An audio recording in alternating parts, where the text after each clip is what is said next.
जय हिंद दोस्तों, उम्मीद करता हूं आप सब अच्छे होंगे।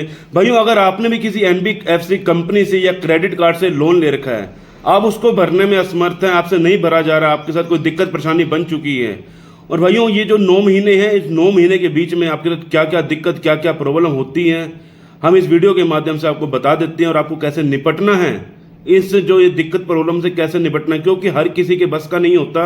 बहुत से लोग इस बीच में अपनी जीवन लीला तक समाप्त कर लेते हैं, बहुत ही ज़्यादा नरमाई से और बहुत ज़्यादा गरमाई से।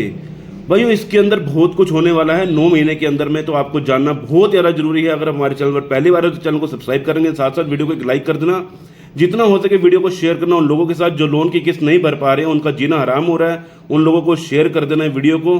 बाकी भाइयों, कमेंट में अपने शहर का नाम बता देना ताकि हम आपको बता सकें आपके शहर में रिकवरी वाले आ सकते हैं या नहीं आ सकते। कंपनी का नाम जरूर लिख दीजिएगा ताकि हम आपको बता सकें। बाकी भाइयों, हम लोग रोजाना अपने चैनल पर लाइव स्ट्रीमिंग भी करते हैं। लाइव स्ट्रीमिंग के माध्यम से जुड़ने के लिए बेल नोटिफिकेशन ऑन करने के साथ साथ भाइयों, अगर आप ज्वाइन का बटन भी ऑन कर लेते हैं तो हमारे लाइव पर आपको स्पेशल बातें बताई जाती हैं। और भाइयों, कमेंट में अपना नंबर पिन कर दो, किसी भाई का कोई भी पर्सनल क्वेरी होगी तो कॉल बुकिंग के माध्यम से संपर्क कर सकते हैं।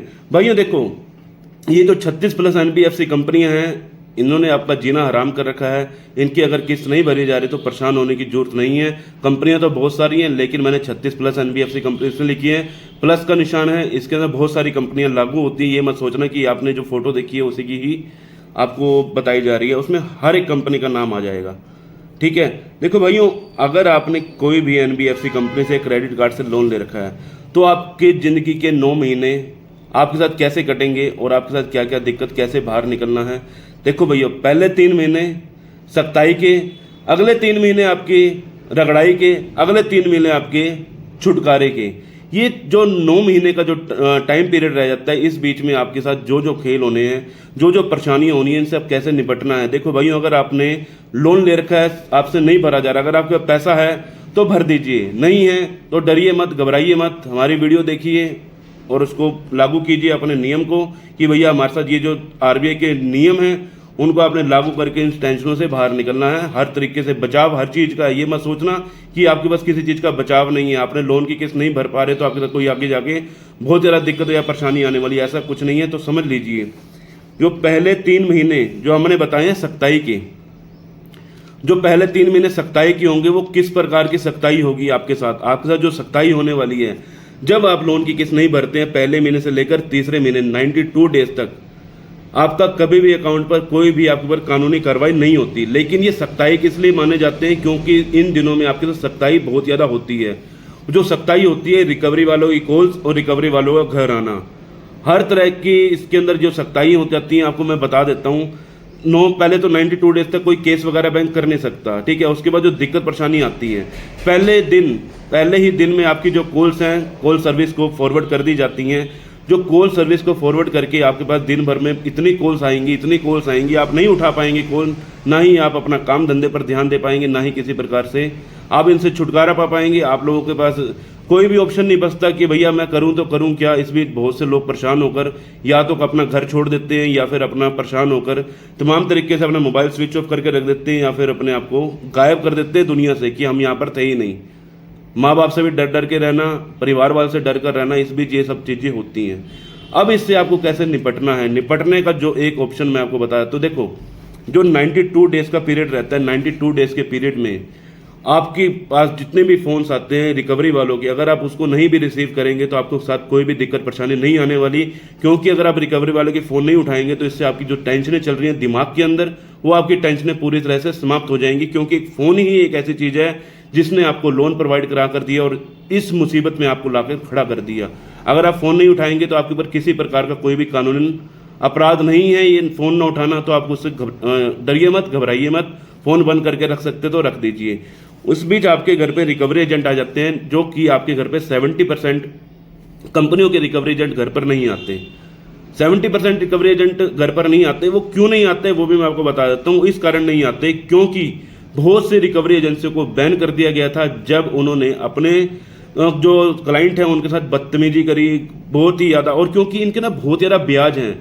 इन लोगों को तो भाइयों लोगों ने इतना मारा पीटा किस कारण, क्योंकि इन्होंने घर पर आके मोहल्ले में आके लोगों को बदनाम करने की कोशिश करी, तो जिस कारण 70% के रिकवरी एजेंट नहीं आते। लेकिन कुछ रेपुटेटेड हैं कंपनियां जिसके रिकवरी एजेंट घर पर आ जाते हैं, वो कंपनियां अपनी थर्ड पार्टीज की एजेंसी के माध्यम से आपके घर पर रिकवरी एजेंट को भेजते हैं।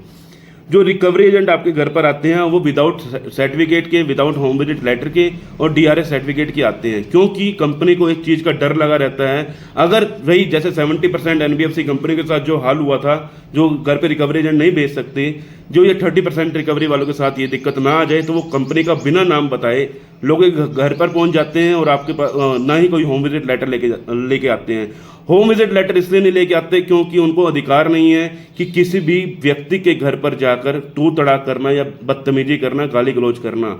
तो इसी प्रकार की रिकवरी आज की डेट में हो रही हैं। अगर आपको इससे बचना है, सबसे पहले आप उस व्यक्ति से, सामने वाले व्यक्ति से जो आपके घर पे रिकवरी करने आ रहा है, रिकवरी एजेंट जिसको बोला जाता है, वो आपके घर पे रिकवरी करने आ रहा है, उनसे सबसे पहले डीआरए का सर्टिफिकेट मांगिए। डीआरए सर्टिफिकेट तो मतलब डेप्थ रिकवरी एजेंट कि वो असली में रिकवरी एजेंट है या नहीं है। दूसरा, उसके पास किसी प्रकार का आईडी प्रूफ है या नहीं है। तीसरा, उसके पास होम विजिट लेटर है या नहीं है। अगर उस पर तीनों चीज़ें नहीं है तो भाई वो जो रिकवरी हो रही है फेक तरीके से रिकवरी की जा रही है, किसी बैंक के द्वारा कोई भी बंदा अपॉइंटमेंट नहीं किया गया, थर्ड पार्टी के व्यक्ति आपके घर पर आ रहे हैं अपने मनमाने तरीके से पैसा मांगने। लेकिन अगर उनके पास कुछ भी नहीं है तो आप उनकी एक वीडियो रिकॉर्ड कीजिए, आप उनसे पूछ लीजिए भैया इन तीनों चीज़ों में से कोई एक चीज़ भी उनके पास है तो आप उनसे बातचीत कर सकते हो, नहीं तो आप उनसे बातचीत मत कीजिएगा, क्योंकि उसका कोई भी बेनिफिट नहीं निकलने वाला। हो सकता है आपका जो आप उनको पैसा पे करें वो आपके अकाउंट में, जो आपका लोन है उस वाले अकाउंट में ना जमा होकर कहीं और जमा हो जाए। इससे बढ़िया आपको जो भी पैसा पे करना है आपको उनके लोन की ऐप में ही जमा करना है। और हमने ये भी लिखा है कि 36+ एनबीएफसी कंपनी के लोन कभी मत भरना। क्यों नहीं भरना, मैं आपको बता देता हूँ।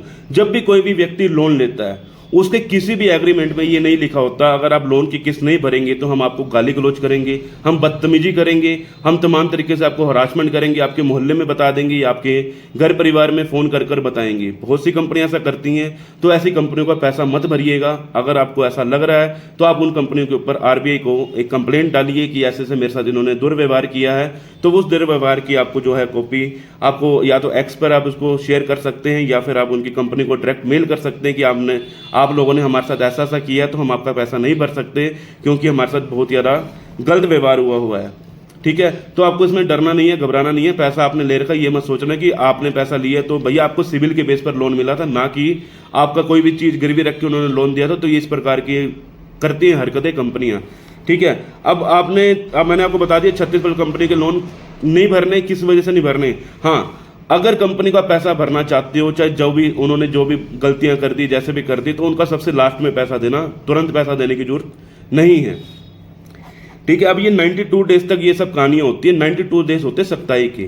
उसके बाद जो 92 डेज के बाद आपका हो जाता है रगड़ाई के टाइम शुरू, मतलब कि आपके साथ और ज़्यादा मतलब कि दूसरे तरीके की प्रॉब्लम शुरू हो जाती हैं, जिसको बोला जाता है आपका अकाउंट एनपीए में चला गया।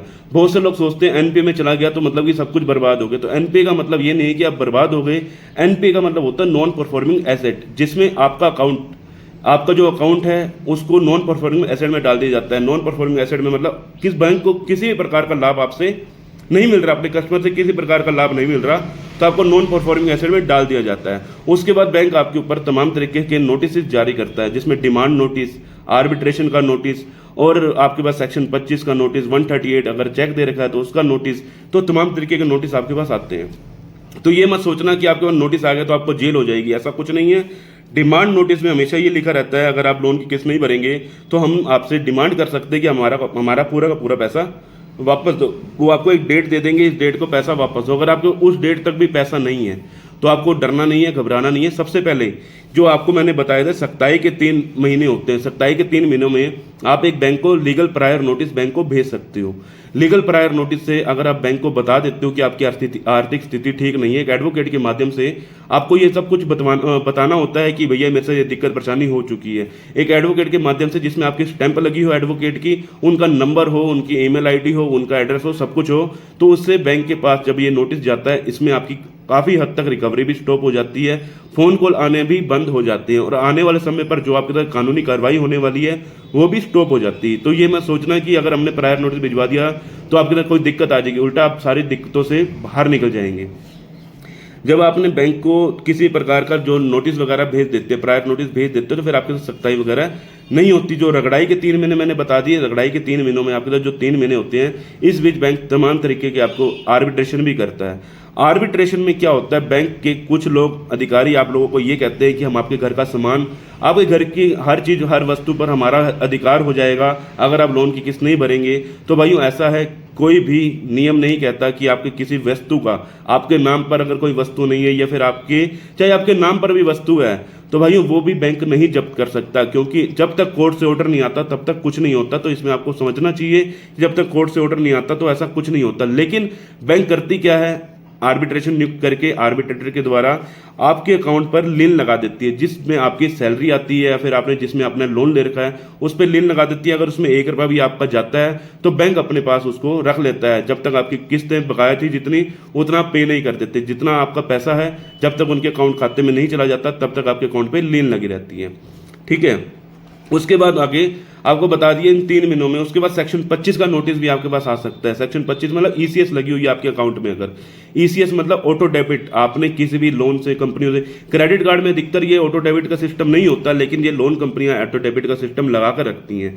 ई नेट जिसको बोला जाता है कि आपका पैसा सीधा रिफ्लेक्ट होके बैंक अकाउंट के खाते में जाना। जब बैंक अकाउंट के खाते में पैसा जा रहा है तो उसको बोलते हैं ई मैंडेट। ठीक है, अगर वो आपकी लगी हुई तो सेक्शन 25 का नोटिस आपके पास आ सकता है, जिसमें आपकी ईसीएस बाउंस का केस माना जाता है कि आपने पैसा नहीं दिया, आपके अकाउंट में पैसा नहीं था, आपकी हिट करके जो ईसीएस है उसमें आपको बहुत सारा देखने को मिलता होगा, आपका अकाउंट माइनस में भी जा चुका है। कई लोगों का अकाउंट इसमें माइनस में होगा है, तो कमेंट में एक बार बता देना कि किस किस व्यक्ति का अकाउंट इस समय माइनस में चल रहा है। उसका भी हम आपको बता देंगे कि इससे आपको कैसे बाहर निकलना है, माइनस को कैसे प्लस लेके जाना है। ठीक है, जो आपके साथ अगर आपने किसी भी बैंक में चेक दे रखा है, चेक में 138 का केस माना जाता है। 138 के केस में और ईसीएस के केस में सेम ही कंडीशन रखी जाती है, जिसमें बोला जाता है कि आपको 2 साल की जेल और 100% पेनल्टी आपको पे करनी होगी।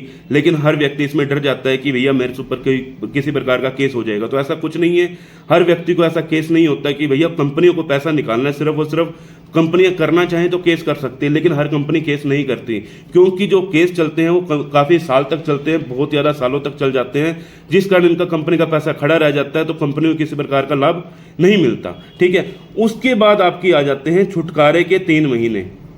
छुटकारे के 3 महीने किस प्रकार के, जब आपका 7वां, 8वां और 9वां महीना चालू हो जाता है लोन के लिए, आपके पास तमाम तरीके से बहुत अच्छे अच्छे रेट पर सेटलमेंट के ऑफर आने शुरू हो जाते हैं। जो सेटलमेंट के ऑफर किस प्रकार के होते हैं भाइयों, इसके अंदर आपको जो सेटलमेंट के ऑफर मिलते हैं, देखो भाइयों पहले आपको बता दो, सेटलमेंट के बाद लोन नहीं मिलता।